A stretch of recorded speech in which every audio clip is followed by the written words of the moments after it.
Today we'll be talking about how to build a six-figure real estate business in 3 years or less. Why that topic?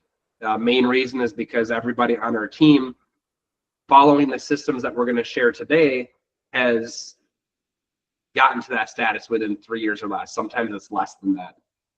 It's kind of like clockwork. So let's hop in here.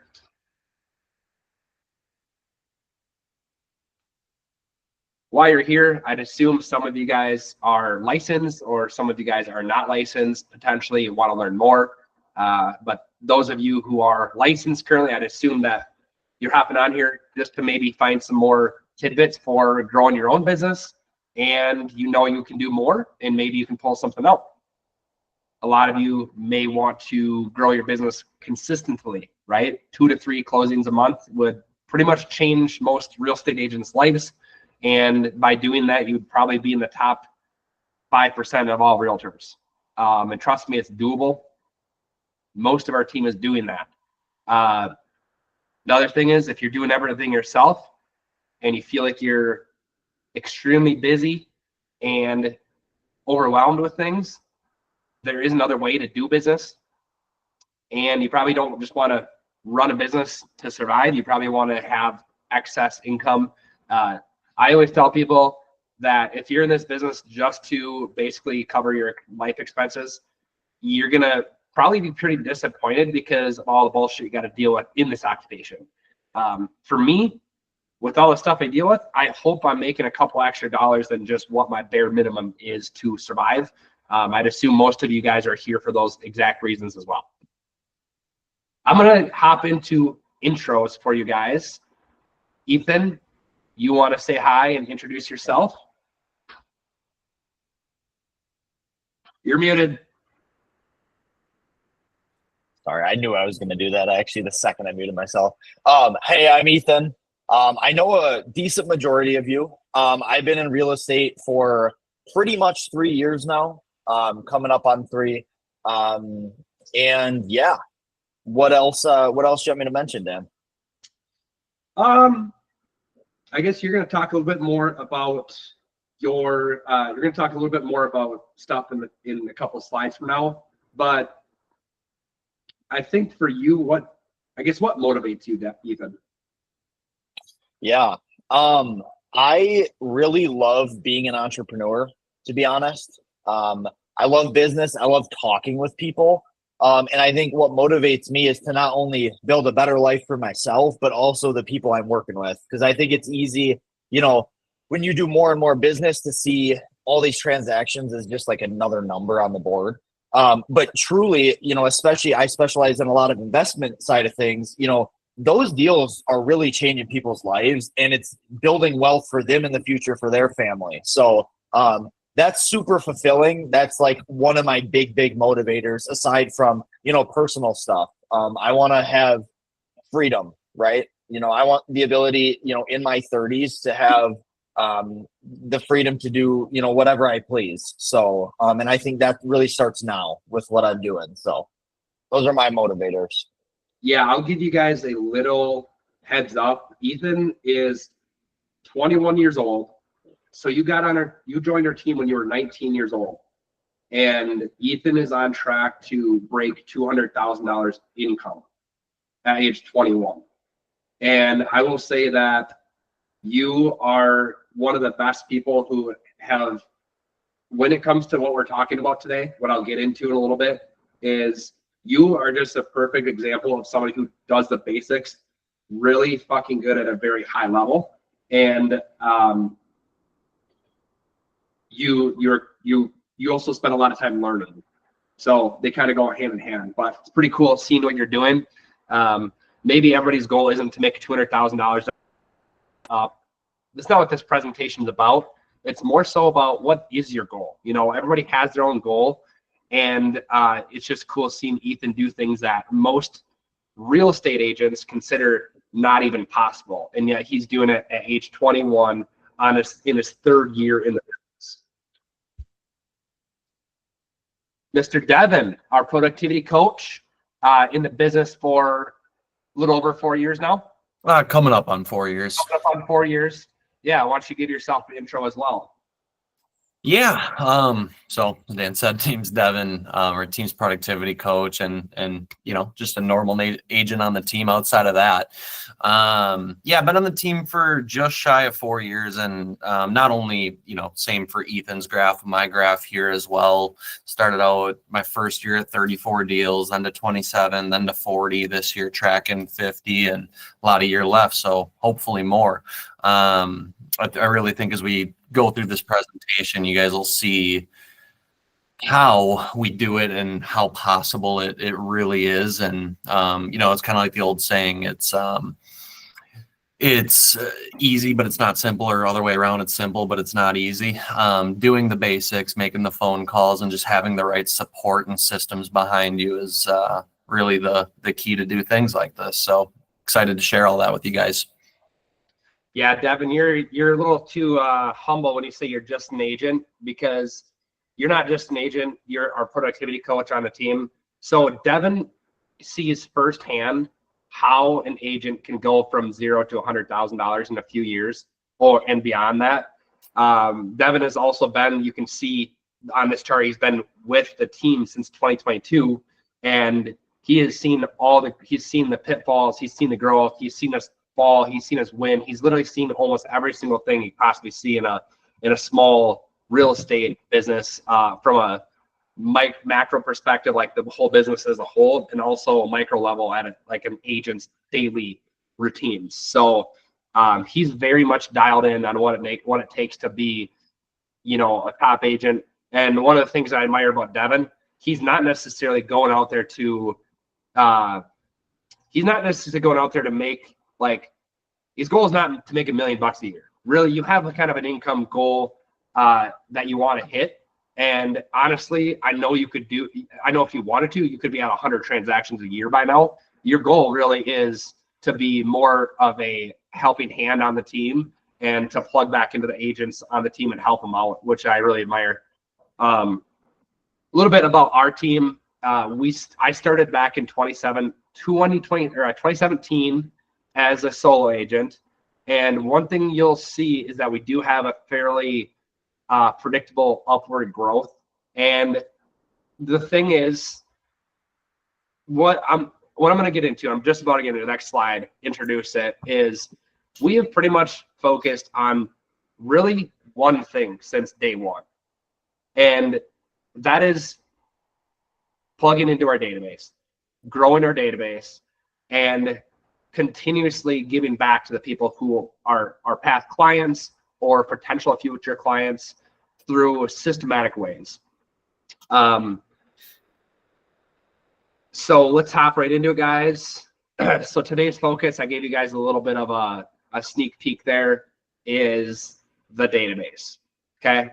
Really, this whole conversation is going to be surrounded around the database, because I have very confident knowledge that your database really is the number one thing that, matter of fact, I think any business on this planet, business to consumer facing business, is you can make $100,000 a year by simply growing a database and feeding it systematically. Really, it's like you said, Devin, your quote you just said, making 100K is actually pretty simple. Doesn't necessarily make it easy, right? There is certain factors in it that are more challenging. But keep in mind, guys, have you guys ever heard of the marketing fact that people's brains only really have room for maybe 1, 2, maybe 3, if they're an outlier, products of a certain category? For example, what's the first soda that you guys think of when you think of soda? Personally, I think of Coke. And they're one of the best marketed sodas out there. People really only have room in their brain for one real estate agent. And I will say that the person that they think of is going to be the person that's constantly in front of them, constantly giving them value and whatnot.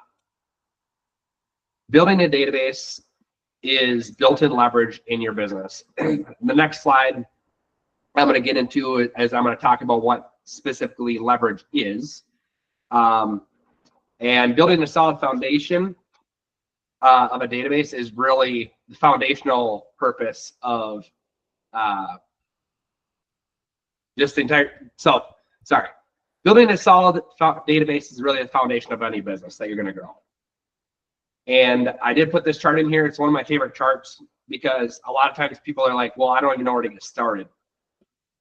The reality is it's a compounding effect, right? Day one, when you start anything, whether it's learning how to ride a bike, learning how to, you know, basket weave underwater, whatever it might be, you're going to be terrible, right? You just need to get 1% better every single day. In this situation, building a database, number one, probably putting a plan together and how you're going to actually do it, and then selecting the CRM system and just picking at it every single day. Because I will tell you, just like our growth as a team did not happen on day one. Actually, if you look, it's been an 8-year journey to get to where we're at, of every day coming into the office and figuring out how to build our database and get in front of clients consistently.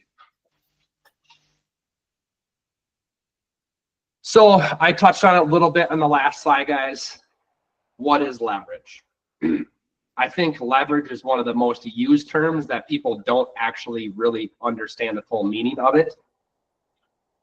Now, we all understand how leverage is used to pick up a heavier rock, right? You have the fulcrum, you have the load, you have the force that's put down here. If you put the fulcrum closer to the object, you can lift a heavier object than what you'd be able to on your own, right? That all make sense to you guys?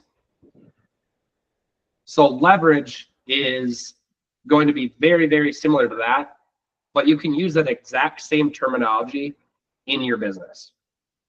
I'm going to give you an example. Let's say a tool costs you $2,500 per month, okay?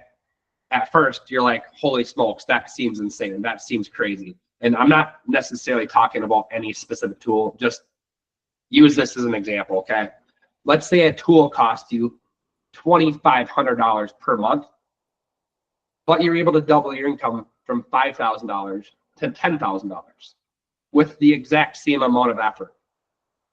You're able to move twice as much rock with the same effort by buying this $2,500 tool per month. Well, you just net yourself an extra $2,500 per month, higher than you were before, with the exact same amount of effort. That's leverage. That's important to understand. I think your database is your first piece of leverage that you use in your business, is technology. Anybody have any questions so far about that? Devin, you want to comment on any of that at all? Yeah, I would just say, I mean, there's so many different types of leverage too, right? Like we have so many things going on in the background that allow us to, and I know we'll probably talk about this a little bit later too, but focus our time on the things that are actually producing income and serving our clients. So it can show up in a lot of different ways. It can show up in AI, transaction coordinators, auto plans and a CRM program, which again, we'll talk about. As you continue to grow, I hired a showing assistant and a partner to my business in the last year. For me, that's a huge piece of leverage. That allows me to do an enormous amount more activity and work and phone calls and appointments and this and that, having somebody work alongside with me. So there's so many different ways it can show up, but none of it matters until you can get your business to a point where you need it, right? So that's a lot of what we're going to cover here. Yeah. Josie, what do you have? I was just going to say leverage to me also doesn't necessarily mean that you're making more money off of a specific tool, but perhaps the leverage, specifically Devin mentioned a showing agent, I think that leverage can also give you quality of life. So for example, I utilized Shepard, who is or was on the call, I can't see all the people anymore, to show properties for me. And for me, it's not so much to make more money. It's okay, well, on a Saturday morning, Maybe I want to go hiking instead. In the Duluth market, our days on market are so small that we don't have the option, right? If my buyer's available on Saturday morning and Monday, well, we've probably lost something. So I utilize leverage also with a different mindset of like just being able to have quality of life as well. Absolutely. Sure. Yeah, I like that. I think the biggest thing for people to wrap their brains around is the fact that leverage can either do two things really at the end of the day: help you make more money with the same amount of time, or help you make the same amount of money in less time. I think both of those are huge wins. If I would argue and say if leverage isn't doing one of those things, it's probably not really leverage. It's probably more of a distraction. And there's a lot of distracting things out there. So I would say that, yeah, all those examples are really, really stinking good. We're not really going to go into all the different leverage tools that like our team specifically offers. I really want to focus more on the leverage side of the database today. So let's hop into it a little bit more here. Two core necessities of database. Okay. Really, there's two things. I'm breaking this down into the ABCs of growing a CRM system here. The two core necessities of a database in order to make it work for you. Number one, you need contact information. You need people in your database. That's data that's going to help you actually run your business, right? Let's say Danny Boy, I had his email and his phone number, but I didn't have Danny Boy's. Let's say I didn't have his email, didn't have his phone number, but I had his home address. Okay, well, how the heck am I going to do anything with that, right? Or let's just say I have his phone number, but I don't know anything about this guy. I don't know where he lives, don't have his email. Okay, the only way I'm going to be able to get a hold of him is by calling him or texting him, which isn't that bad. But if I can pair calling him with also having a general idea of where his property is and what it's worth, and also send him market reports on what it's worth on a monthly basis, well, now you can see how a CRM system becomes more and more valuable and more leveraged for you. And number two, systematically work in that database. Cool. Let's say you have all of Danny Boy's contact information, you know where he lives, all that stuff, but you never reach out to Danny Boy. Well, Danny Boy is going to work with Miss Auntie over here who sees him once a year at his kid's birthday or whatever. In order to get the business, you have to systematically work your leads, right? You need those two pieces of information in order for your database and your CRM to actually work for you. So building your database is priority number one, right? Think about this. Zillow and Realtor.com or Facebook ads that all cost money can't get a hold of your database because you own it, right? Now keep in mind, the people who are paying for Zillow leads, I'm not saying it's terrible. Just look at it from this perspective. That Zillow lead, that Realtor.com lead, that lead that came in from some other paid source that you paid money for, are people that you're standing next to in the grocery store, or the person that's walking down the sidewalk, and they're the person who could be in your database that you're just regularly touching base with at work on a daily basis for zero money. So I'm not a huge fan of buying business because I think there's a much simpler, more predictable way that I can grow my business. Think long-term payoff over a short-term payoff, right? How can I build something that's going to be a really good foundation that's going to continue to pay me for the next 12 months, 5 years, 10 years, 15 years, without me really hardly having to invest any money into it? To me, I'm going to be in this business forever, for a long time. So I go into it with the mindset of, even if it's going to cost me some time today, I know in the long run it'll pay off for me.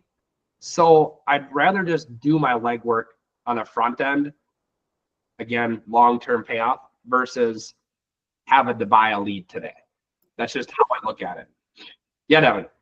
I think it's a lot more fun this way too, rather than, what is it? The average web lead takes, I don't know, 10, 12, 15 attempts to reach and so on and so forth, where, when you're out building relationships, finding people to add to your database because in some way, shape, or form, even if it's you met them at the grocery store, totally spontaneous.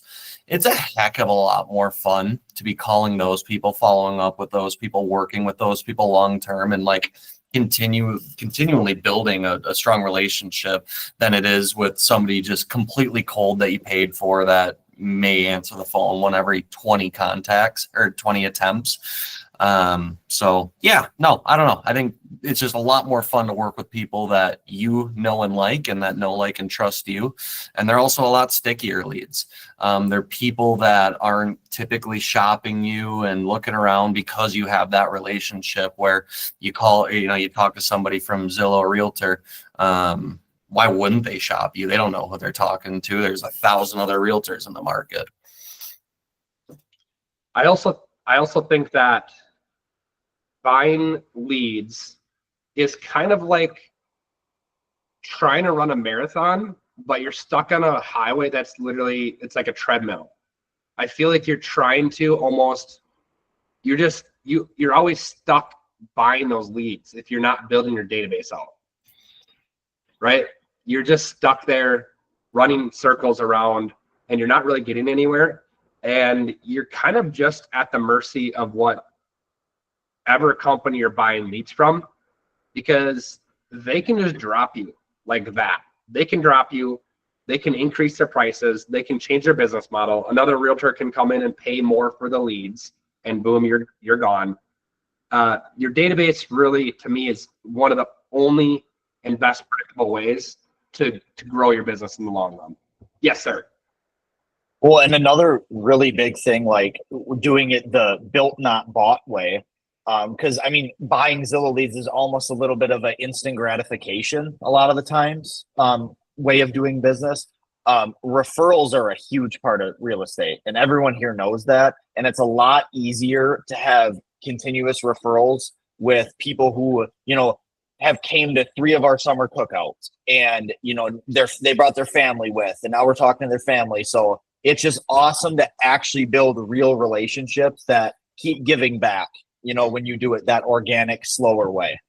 So. Yep. Yeah, I like that. Couple ideas for building your database, because I keep saying build your database. I haven't given any examples yet. Couple things that I did really early on. This is nuts, but I did a Packer ticket giveaway, and I literally DM'd like 10,000 people. Now you got to keep in mind I'm a little extreme when it comes to that, but it works for me. So here's a really simple one, guys. I like this. Just ask. And the reason why I put it in there so simply is because people are like, I don't know how to build a database. I don't know how to get people's contact information. You know how simple it is? Just ask somebody. Hey, you have a house? Yeah. Would you ever be interested to know how much your house is worth on a monthly basis? If I give you a little blurb on your property valuation or what's going on in your neighborhood? Yeah, cool. What's your number and your email and your property address? It's so stupid simple. Provide real estate value, right? Host a buyer seminar. Get people to show up to your event. Get their contact information. I'm not saying this isn't a sprint. This is a marathon.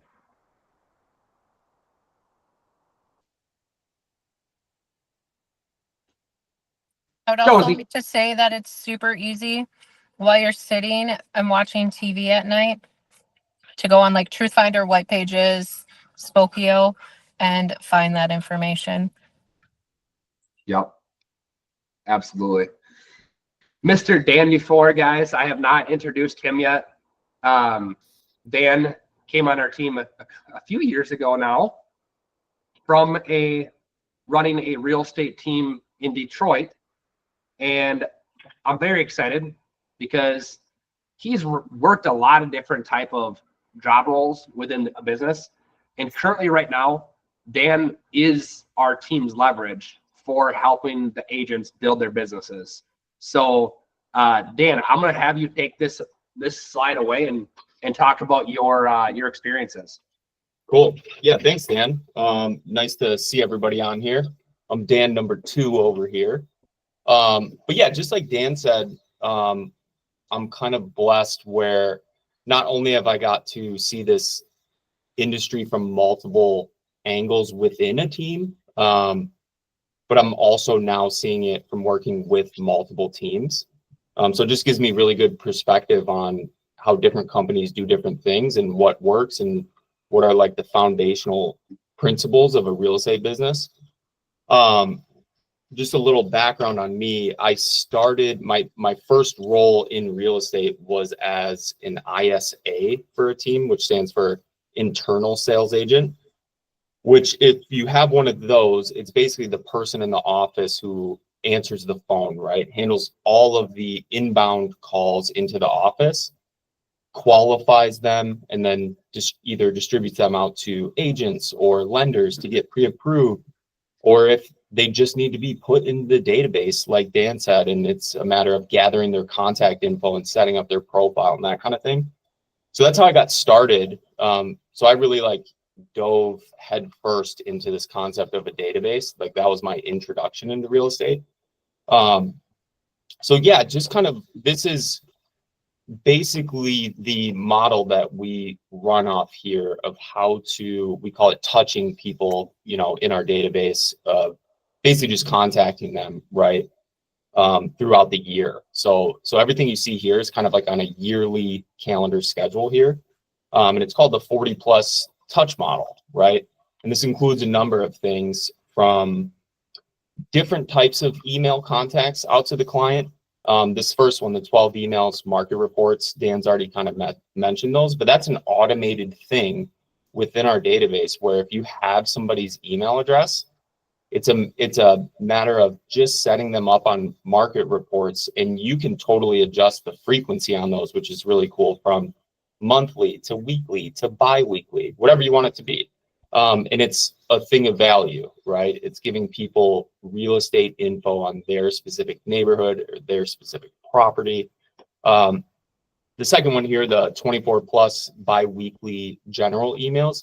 These are more general marketing type emails out to our entire database that I do on the back end for all our agents. So they're not taking the time out of their day to kind of come up with the themes of these emails, come up with the design of them, do the graphics for them, that kind of thing. And really the idea behind those is just, like Dan mentioned, just staying top of mind with people in our database. 5+ event calls. We run pretty much the same event cycle throughout the year. The big four that I always just love to talk about, and it's summer cookout season coming here shortly for us. But we do a lot of in-person client events where they can bring their families, all of our friends, past clients, future clients, all that stuff. And it gives us a reason to reach out to people in our database outside of just not knowing what to say, right? It's inviting them to an event. It's giving away a free ice cream coupon. It's another thing of value, and it provides us with a face-to-face interaction where we actually get to hang out with these people for a night, So it gives all of us, the event calls gives all of us an excuse to reach out to our own individual databases, plus all the cold people in our databases as well. We get to reach out to them. 4+ event direct mail invites. So this coincides with the event cycle as well. And basically what these are just your, print mailing invitations to events and sending out mailers. And we just, like I said, we coincide those with our event. So in the next month or so, we'll be sending out a summer cookout invite to thousands and thousands of people. And then the last one is just a kind of a start of the year check-in that is a good, very low hanging fruit call for all of our agents to do, of just asking people kind of if they have any real estate plans in this upcoming year. Really low hanging fruit on that one. Any other questions on that type of stuff, Dan? No, my brain just goes to every time I see this, I'm like, this really isn't that complicated, but 99% of realtors won't do it. And I just think to myself, who is this person going to think of when they go to buy, sell, or invest in a piece of real estate? When they're getting 30 plus emails, they're getting invited to 5 events, they're getting mail from us. And we even touching base to, hey, you got any plans this year? Like, my brain just, if my dentist did that, I probably would never go to a different dentist, right?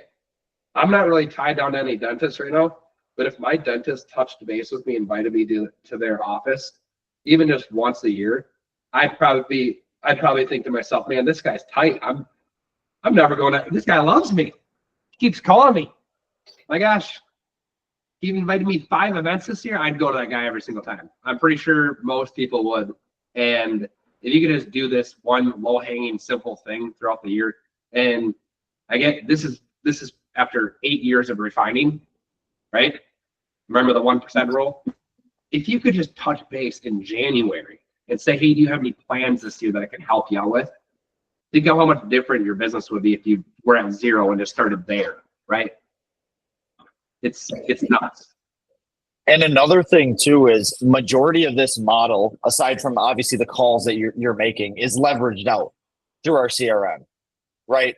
Or Dan, right? So being a part of the team, majority of these touches are leveraged out already. So you're saving, hours of time a week, and you're getting 40 plus touches. And yeah, I mean, that's pretty crazy if you think about it.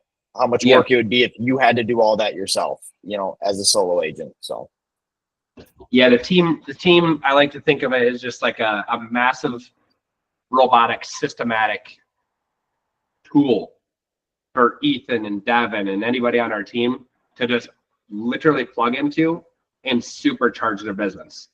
How can we get you from 0 to $100,000 to $200,000 within a very short time period by just plugging into our system that we have? Because automatically, just by literally being on the team, you get 40 plus touches and reasons to reach out to people. I know one of my biggest problems when I first started doing this, I didn't have any events, and I would literally just call people and say, hey, just wondering if you're looking to buy, sell, or invest in real estate right now. Well, guess what? That worked fine for probably like the first 2 times I reached out to people. But then by the 3rd time, people are like, dude, quit asking the same question. And I was like, all right, maybe I should put a Christmas event together.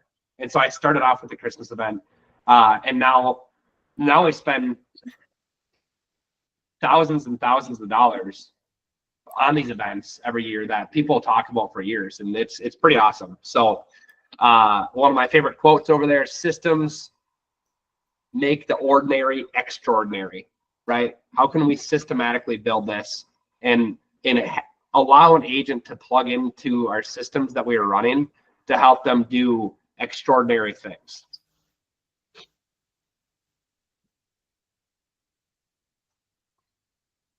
So what is a CRM system? I know this is like the ABCs of real estate, but some people may not know. A CRM system is a customer relationship management system. Pretty sure that's what CRM stands for. It's really a database for all people's contact information to be stored. We use CRM. We use Realty as our CRM system. A really good CRM system should do much more, especially these days, than just store contact information. When I first got started, I used a system called Lion Desk. Not sure if anybody's ever heard of that one, but I think they're extinct now. But that was my first CRM system. And right away, I realized that this really is a trick to building a big business, is having automated responses, or at least options for the system to remind me, hey, I need to call this lady in August because that's when she wants to sell her house, right? AI follow-up. In a little bit, guys, I'm going to show you guys what our Brivity does. I'm going to show you guys a couple of examples of a really cool example of how AI actually had an entire text message conversation back and forth with this lady who reached out to us, wasn't answering her phone, And then AI just relentlessly texts her back and forth for 3 months straight. And guess what? The AI actually figured out the exact neighborhood area she wanted to buy and sent her a property profile that Marty's not on this call right now, but he actually showed her the property that AI sent to her. So I'll show you guys that in a little bit here. Long-term nurturing. I know Devin has a couple really good examples of nurtures that you've had in the database for a long time that have just sent you a bunch of leads, built-in market reports and listing alerts with smart data. And what that means is that the database is actually watching these clients and alerting me when they have jumped on our website. They're looking at their market reports. So they're just giving us much more in-depth information than just contact information. We actually track what our clients are doing. It's very helpful. All right, guys. I want to explain the 80-20-20 principle. And what is your time worth? I think there's a very, very misconception that every single thing you do in your day is worth the exact same dollar amount as another activity. Okay. Pro tip, it's not. Not all activities and actions are created equally. That's why some people go to work. Some realtors go to work, they work 10 hours and they're making $40,000 a year, where some realtors go to work for 10 hours and they make $200,000 a year.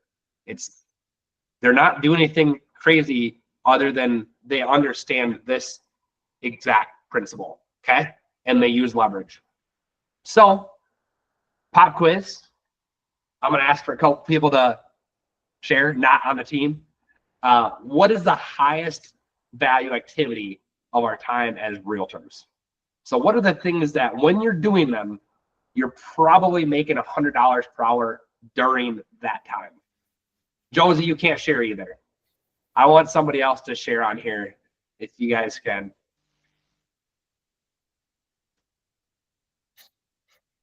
Chandler, that's cheating. Okay, you can share. Is it writing offers?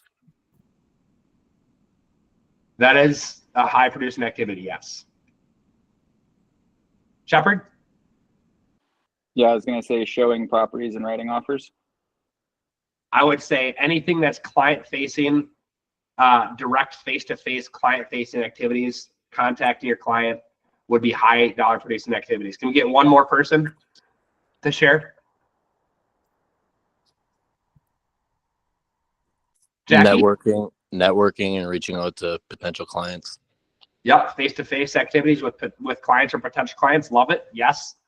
Jackie? Yeah, definitely going on listing appointments. Yes. Yes. I put that in my top 3 actually, Jackie. All right, here's what I put down, guys. Highest value activities in our business. Working our database. So you have to build a pipeline, right? Having those events, dropping into clients, drop-ins, just general drop-ins. These are just examples of what you could do. Anything face-to-face that you're trying to get more people in your database or touching base with people. You know, our January phone call. Hey, what you got going on this year? I would consider that $100 per hour activities. Door knocking, open houses, building your database, anything when it comes to that, listing appointments, any face-to-face interactions. I would say that these are all $100+ per hour activities to be participating in. And you won't be able to write that offer up unless you're doing these first, right? Another pop quiz for you guys. What are some examples of low dollar producing activities? I'm excited to hear some ideas here. Chandler?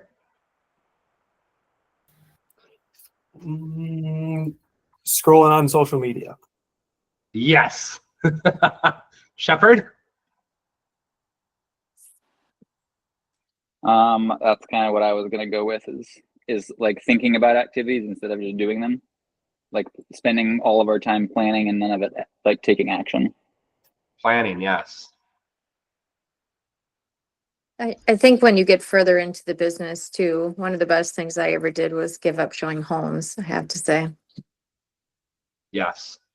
That would probably be after It- you're already making $100,000. Yeah, Like, it's at another level, but even if you, like you said, one of your agents hired, somebody just to help show, I just, you gotta spend your time on those other higher end tasks, and running around and showing homes is, just one of those things that you can eventually hand off.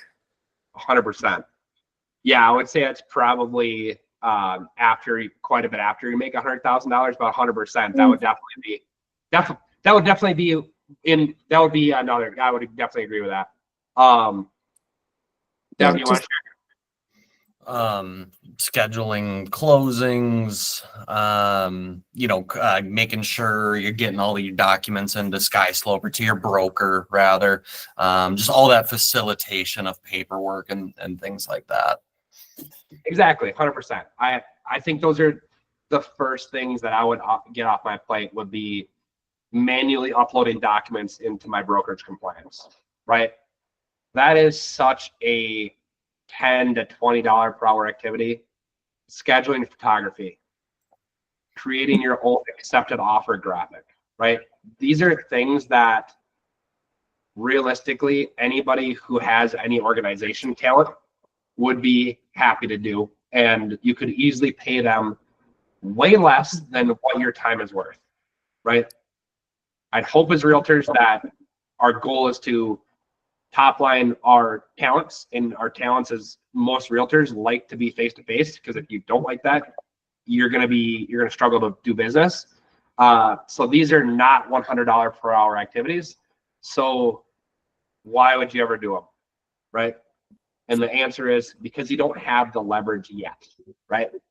You haven't gotten to that point where you've been able to build a system, or get some sort of tool, aka this is what a team does. The team specifically specializes in getting these $10 to $20 per hour activities off of your plate. Remember the leverage tool. Remember the leverage image I have back here, right here. This is what I'm talking about. How can you get this tool to get those things off of your plate so you can focus on those $100 to $200 to $300 per hour activities, which would be working your database, building your database, door knocking, open houses, being setting listing appointments, any face-to-face client interactions. Those things are what's going to build your business. Creating a graphic, or even, I would argue, at some point in your business, even showings. Some people don't like to give up their showings, but I would say if you want to go to the next level, at some point, you almost have to give those to somebody else. You don't have to, but that would be required if you wanted to get to a certain level in your business, right? Does anybody have any questions on this? I think that's a lot to digest for a lot of people, because it's a massive mindset shift in the real estate world. It's not conventional knowledge at all.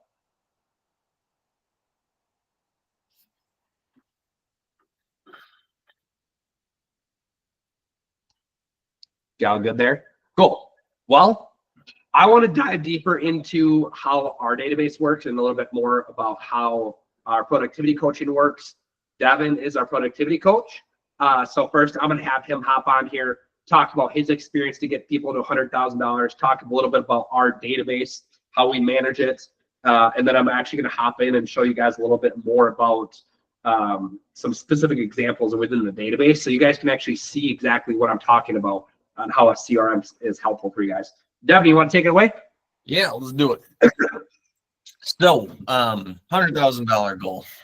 Like, as a productivity coach, taking somebody onto the team, whether they're a new agent or not, where do we start? Well, for starters, we have to have some sort of basis of what activities are required to get to that level. So I'm not going to go like super deep into how we reverse engineer, but I'm going to show you guys real quick a spreadsheet that we use to, based on basically national averages, how we figure out what the heck we need to do to get to a certain income level. So basically within this spreadsheet, we can throw in, our average price points and commissions and blah, blah, blah, blah. But what it does is it takes these national averages of, how many calls do I have to make to actually get a contact? How many contacts do I have to make to get an appointment?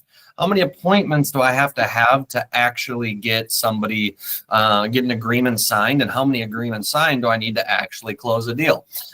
So there's a lot that goes into that planning process to set you up for success and to know like day in, day out, well, what do I have to do in order to achieve that? So that's a huge part of it right there, is just having like a basic understanding of what's even needed in the first place. We see it so often where agents will join the team, or we're talking to agents in the market, and they really have no structure or accountability or game plan. It's more like your broker says go, so you try to go and fumble and stumble and fail and until you maybe come across a deal or two. So the second piece of this is accountability. Great, now we know what we have to do, but where's the structure and accountability to help us get to that point? So it shows up in a lot of different ways. We put all of our new agents through a boot camp, essentially. We hand them what we call our launch Bible, which lays out exactly on a day-to-day basis what's going to be required to be successful. And again, like everybody has different goals. Some people only want to sell 15 houses a year, and some people want to sell 1,500, and it's all great. But regardless, we need some sort of guideline and system and accountability to get there. So from an accountability standpoint, we have that day-to-day, like this is what you need to do to learn how to be a real estate agent. I'm sure you are all aware that going through the licensing course doesn't teach you how to be a real estate agent, right? It teaches you how to not get sued, essentially. Day one of actually joining a brokerage and getting going is when we learn to be an agent. So between group accountability with the team, between accountability with myself, one-on-one calls, just support, practice every single morning. We're sharpening the sword. We're practicing scripts. In the afternoon, we're role-playing consultations, doing all these sort of things. And on top of that, we also just have really strong team accountability, and that shows up in our CRM. Like Dan mentioned earlier, a CRM shouldn't just be a place to store data. It should do a lot of different things. And we can see, this is just today, a snippet of what our team has done. Like Josh at 210 dials. I'm curious how many people in here have made 210 dials this week or this month, let alone today. So this is just one snapshot, and I could tally it all up real quick off the top of my head. I want to say the team set 11 appointments today. Look it up, see what we did. Yeah, I mean, let's see. We got 2, 4, 5, 7, 8, 9, 10, 11 appointments. Again, I mean, how many of you guys set an appointment today, this week, or even this month? Shepard, you got your hand up? Yeah, I was just going to ask how, like, being the productivity coach, what role does like the in-person environment that you're building play in getting people to that like $100,000 break point? And then like what level of impact does what the person to your left and to your right is doing contribute to everyone reaching that goal? That's a great question. I mean, I'm a big believer in like learning by proximity. We very, very, very, very highly encourage our new agents to be in the office as much as physically possible, because one, you're going to learn by proximity. Everybody's got different situations going on, different things going on in their deals, bad inspections, bad appraisals, whatever it might be. Maybe Ethan's on the line on a geo call setting a sweet listing appointment. They should probably hear how that went win, right? So it's such a huge bonus. Doesn't mean it's impossible to not be in person and do it. No. But to your second point, also just being surrounded by people who are grinding day in, day out, dedicating their mornings to just pounding out dials, meeting people, lead generating in whatever way might make sense for that person that day. It's motivating as hell being around that. It's a heck of a lot easier to make 200 dials when the person next to you is racing you to it. So yeah, it's huge. It's huge for sure. And just to that point, that's one of the great things about being on a team is just that all in all, not only just the accountability that can come along with it, but just the environment, the support system, having people rally around you when you need it, having a bunch of different people, a bunch of different styles. Everybody, you know, I think it was before we kind of kicked it off, Josie asked about geo calls. Like, I want to learn a little bit about like how you guys do it and have your success. Well, the truth is everybody on our team has a radically different style of doing it. We use the same general form of a script, but everybody has a very different style of going about it. And it works because they do it a lot. They do it a lot. They don't make 300, not send any appointments and just not do it anymore and give up. No, they do it a lot. They practice a lot. They hear everybody else in the morning on the team every single morning script practice it and find ways to get better at it. So yeah. You guys have anything to add or questions on that? No, I think that's great information. Thank you. Yeah, Devin, I think, can you share that screen again? Yeah. I think that is such a cool, for people who are, you know, I'm going to record this. So anybody watching this later, this is just our team dashboard. So pretty much everybody in the team is always looking at you know, how many calls has Becca made today? We have races to see how many people we can call, how many people we can talk to, how many appointments we set, right? It's just a fun, it's not like you're going to be kicked off the team if you don't make those phone calls, but it's just a fun way to make work just more entertaining, right? You gamify your activities that are going to help you get the results that you would desire. That's way more fun. I remember making phone calls in an office with no windows by myself, like nobody really to win with. And personally, this is way more fun. Shepard? Could you quantify like how, having done it both ways, like how much harder was it for you doing it without that? Without the team? Without the team, without the environment, without the being in person, without like the accountability that to the person doing, like the person on your left doing 200 dials and the guy on your right does 300 dials.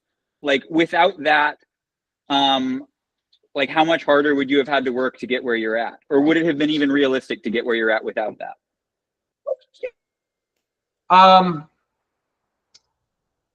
That's a good question. I don't really know how to quantify that in a way. I just know it's way the hell more enjoyable coming to the office with a bunch of people I like to work with, and we all have the same goal in mind, right? Like it's summed up in that exact sentence. It's like everybody shows up, we're all here at the same time, we're all fired up, and we all want every other person to succeed. And we all have this growth, abundant mindset around making an income, setting appointments, closing deals. It's all abundance. That's our entire team culture. So when you're around that, you feel like you're winning, whether you're getting an appointment that day or not.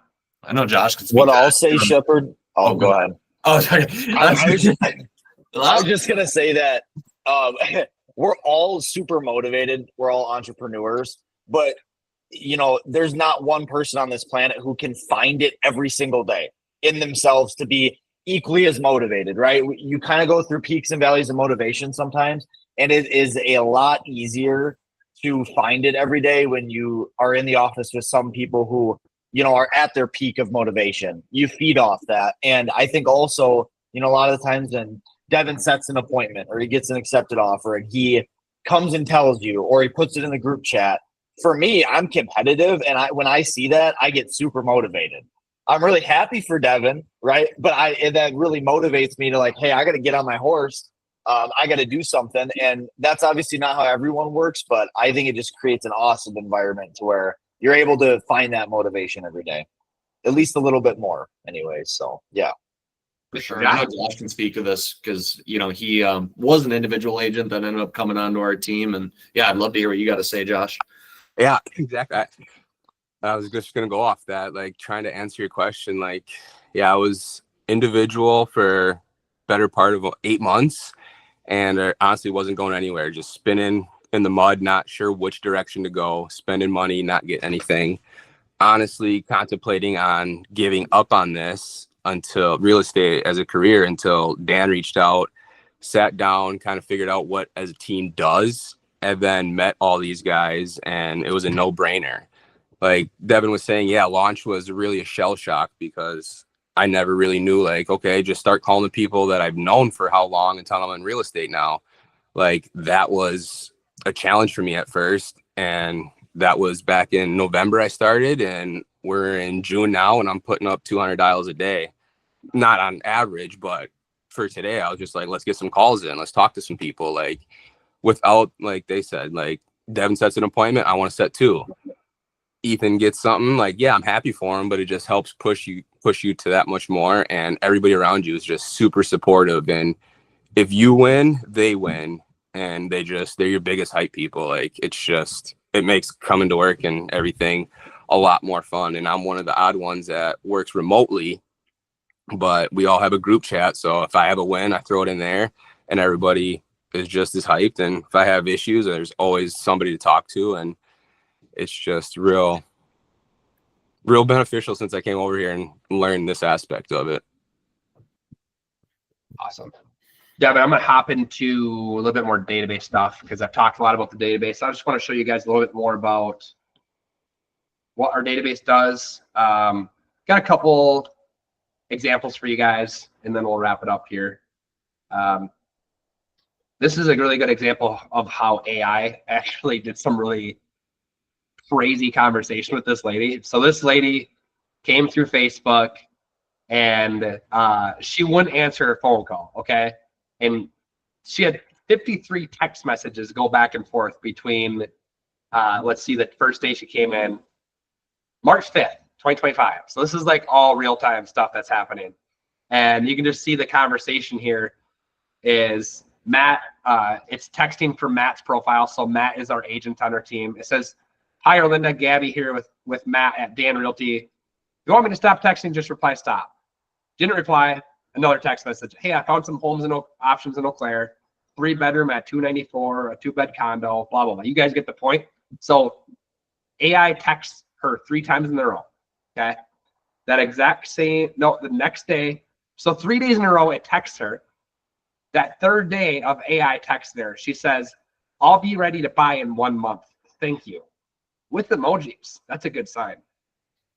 AI responds back to her, great to hear you're ready to buy soon. Check out this 3-bed, 2-bath on Wayland Street listed for $294. It's almost new, blah, blah, blah.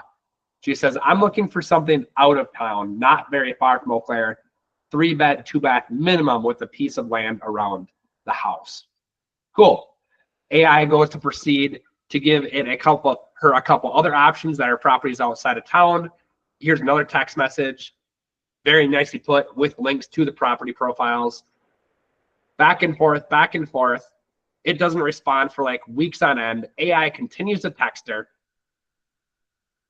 And we'll go up towards the top so you guys can see. This is a lot of conversation with this AI. Still, at this point, Matt, our teammate, would have called her several times. For whatever reason, she's not answering the phone calls from Matt, okay? I'm not saying just let AI do the entire process. The goal is to engage them, to get them on the phone, to set the appointment. You got to understand that. AI is just leveraging, and for whatever reason, she's responding to our AI conversation back and forth. And AI is actually sending her, so she's actually changing her criteria. You can see here, this is 2 months later, and says, it can be in Strum or Acadia or something like that. No neighbors would be perfect. Sends her a few more options out by Strum and Arcadia. And AI says, would you prefer a larger wooded lot or more land if you found a place with no close neighborhoods? She says yes. Sends her a couple properties in Arcadia. She corrects the AI and says, The town where one located is Hickson. If so, yes, I would like more in Strum and Arcadia area. Blah, blah, blah. It says, thanks for clarifying that. Sorry, some confusion. She corrects AI again. It sends her some properties. Check this out. Here, after all that conversation, she says, that one's beautiful. Can we schedule a tour? And guess what? They go on a tour with that person. Kind of a crazy thing that would not have happened unless that this CRM system would have leveraged out that AI conversation, because she wasn't answering her phone. It's just like these little things add up over time. Imagine, getting an extra 5 closings a year because AI is having those conversations. Here's kind of a bittersweet example for you guys. So I'm doing my Brivity top 10, right? I'm going through and I'm seeing who's on the website, who's checking out market reports. I noticed this lady, she has been on the website 52 times, okay? 54 views, average price of 264, last visit a day ago. So this is yesterday that I'm calling her. I get her on the phone. She's been on the website within the last 10 hours. And well, guess what? I had not talked to her soon enough. She was already working with another agent, yet she was using our website to look at these properties. And my biggest takeaway when I looked at the last time I actually had talked to her was months ago, literally months ago. So going back to my point, the database does not work unless you work it. And it fell through the cracks. And I have systems in place so this doesn't happen, and yet it happened to me. But it just shows, hey, this lady is, by looking at this property, this profile 52 times in the last few months, she's raising her hand. It's a hand raise. How beneficial would that be for somebody who, if you looked at it every single day and said, hey, this lady's really looking at market reports a lot. Okay, call her sooner than I did, because I can guarantee she'd be a buyer with me if I would have called her sooner. Last but not least, I wanted to share this lady's profile. Actually, I didn't even know this when I was going to pull this up. She's been on her own property profile within the last 7 hours. She's checked it out 54 times. She has 2 favorites, and her average sale price is $312. I can go into favorites and I can see the exact properties that she is favorited, and I can see what properties she's viewed the most. So I can see that 51, 57 Hobbs Court, she looked at that 10 times. Wouldn't that make sense for me to call her and say, how do you like 51, 57 Hobbs Court? How helpful would that information be for your business? So yeah, just a couple examples in the database. Devin, is there any people that you wanted to share with me for the database conversation? I got one I can show that's kind of a fun recent success story. I'll pull them up here. Used to be a neighbor of mine 3+ years ago.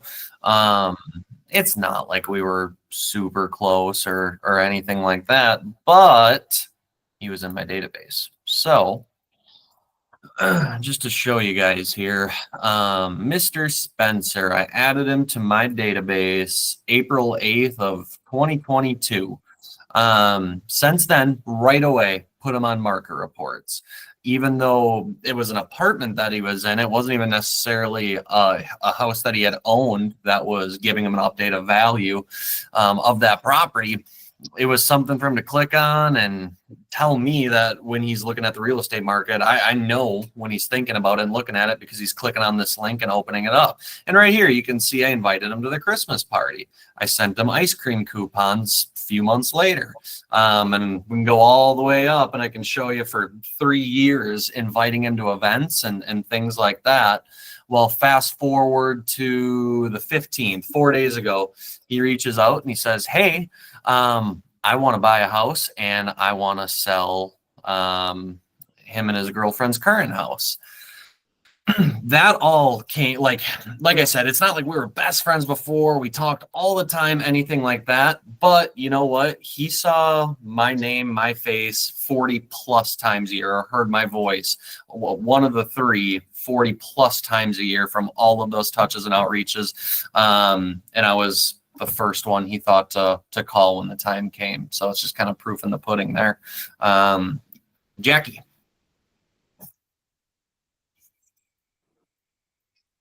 So the AI stuff, oh, sorry, it's through the Brivity, right?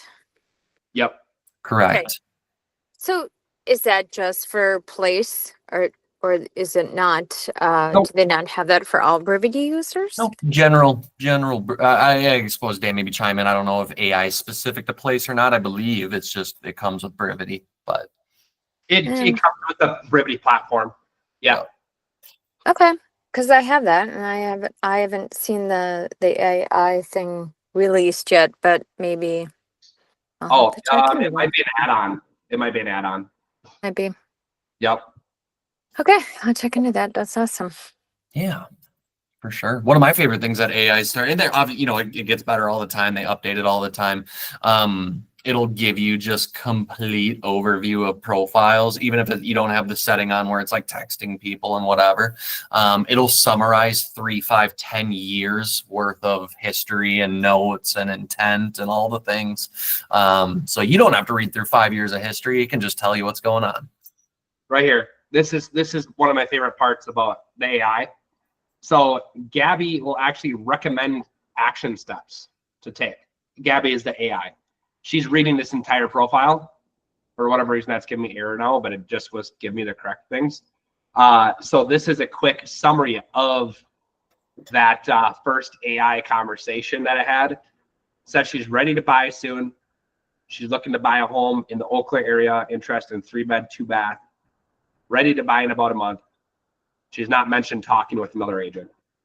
So that pretty much saves you an hour of reading text message conversations back and forth.